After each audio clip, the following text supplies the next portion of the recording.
ప్రియమైన వారలారా, యేసుక్రీస్తు నామమున మీకు నా శుభాకాంక్షలు. ఎలా ఉన్నారు? బాగున్నారా? సంతోషంగా ఉన్నారా? ఆరోగ్యంగా ఉన్నారా?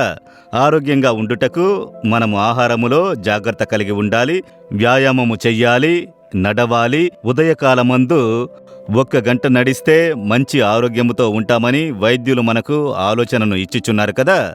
ఇది జకర్తా, ఇండోనేషియా యొక్క ముఖ్య పట్టణము. జకార్తాలోని ఒక ముఖ్యమైన స్థలము. ఇక్కడ చూస్తే వేల కొలది ప్రజలు నడుస్తూనే ఉన్నారు, వాకింగ్ వెళుతున్నారు కదా. వెనక చూస్తూ ఉన్నారా? పురుషులు, స్త్రీలు అందరూ నడుస్తున్నారు. వృద్ధులు, యవ్వనస్తులు అందరూ నడుచుచున్నారు. వేల కొలది మంది నడుచుచున్నారు. ఎక్కడ చూసినా ప్రజలు వేగవేగంగా నడుచుట చూచుచున్నాము. పెద్ద గార్డెన్ ఇది. ఎందుకొరకు? ఎక్సర్సైజ్. మనము ఆరోగ్యంగా ఉండాలి అంటే నడవాలి అని చెప్పినందుకు నడుచుచున్నారు. ఈ శరీరమును ఆరోగ్యంగా ఉంచుకొనుటకు మనము నడవాలి. ఈ విధమైన ఎక్సర్సైజ్ చెయ్యాలి. మన ఆత్మను ఆరోగ్యంగా ఉంచుకోవాలి కదా. అది చాలా ముఖ్యము. ఈ శరీరము పరలోకమునకు వెళ్ళదు, మరణించితే మట్టికి పోతుంది, అంతే. అయితే ఆత్మ ఉన్నది కదా, లోన ఒక ఆత్మీయ మనుషుడు ఉన్నాడు. అతడే పరలోకమునకు వెళ్ళగలడు. అతడు ఆరోగ్యంగా ఉండాలి. అతడు ఆరోగ్యంగా ఉంటే మీరు మనసానందంతో ఉండొచ్చు, సంతోషంగా ఉండవచ్చు, ఎప్పుడు ప్రభువునందు ఆనందించవచ్చు. మరణమును గూర్చి భయము ఉండదు. మరణించితే పరలోకంలో యేసుతో కూడా ఉండవచ్చు. దానికి అంతరంగ పురుషుడు ఆరోగ్యంగా ఉండాలి. దానికేం చేయుచున్నారు? శరీరాన్ని ఆరోగ్యంగా ఉంచుకోవడానికి ఆహారం తింటున్నారు, నడుస్తున్నారు, ఎక్సర్సైజ్ చేస్తున్నారు. అయితే అంతరంగ పురుషుని ఆరోగ్యంగా ఉంచుకున్నారా? యోచించి చూడండి. దానికేం చెయ్యాలి అని అంటే 119వ కీర్తన 165వ వచనము, నీ ధర్మశాస్త్రమును ప్రేమించు వారికి ఎంతో నెమ్మది కలదు. ఈ ఆత్మలో సమాధానము ఉండాలి. హృదయంలో ఒక సమాధానము, సంతోషము, ఎప్పుడూ ఆరోగ్యకరమైన ఒక ఆత్మీయ జీవితము. మనసానందము, సంతోషము లేకుండా నేను చర్చికి వెళుతున్నాను, బైబిల్ చదువుతున్నాను, కానుకలు ఇస్తున్నానని చెప్పుటలో ప్రయోజనము లేదు. వేదమును ప్రేమించు వారికి మిక్కిలి మనసానందము.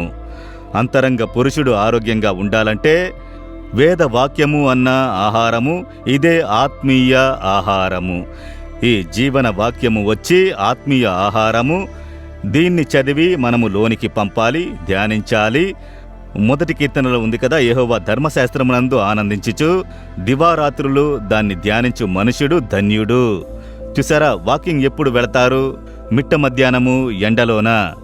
వేకువనే లేచి ఎండ రాకమునుపు లేత కిరణాలు ఉదయించినప్పుడు నడవడం ప్రారంభిస్తారు. చూసారా?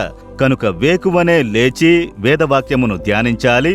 సూర్యోదయం కంటే ముందుగా లేచి బాగా దేవుని పాదం యొద్ద కూర్చుని మంచిగా పాటలు పాడి దేవుని స్తుతించి వేదవాక్యము చదివి ధ్యానించి ప్రార్థించాలి. ఆత్మీయ నడక నడవాలి, స్పిరిచువల్ వాక్. అందుకే కదా చెప్తున్నాను, యేసుతో కూడా నడుచుట, వాక్ విత్ జీసస్. యేసుతో నడిచే ఒక అలవాటు ఉండాలి. సరే, వాకింగ్ చేసేవారిని అడగండి, ఎంతసేపు నడుస్తారని. 5 నిమిషాలు నడుస్తారా? ఎవరైనా 5 నిమిషాలు నడుచుటకు గార్డెన్కి వస్తారా? యోచించి చూడండి. ఎక్కువ తక్కువ కాకుండా అర్ధగంట. కొందరు గంటసేపు నడుస్తారు. తనకి శరీరంలో మంచి ఆ గ్రహింపు వచ్చేంత వరకు, నూతన ఉత్సాహం వచ్చేంత వరకు నడుస్తారు కదా. ఊరికి 5 నిమిషాలు ప్రార్థించి బైబిల్ చదివి అన్ని ముగిసినవని అనుకోకూడదు.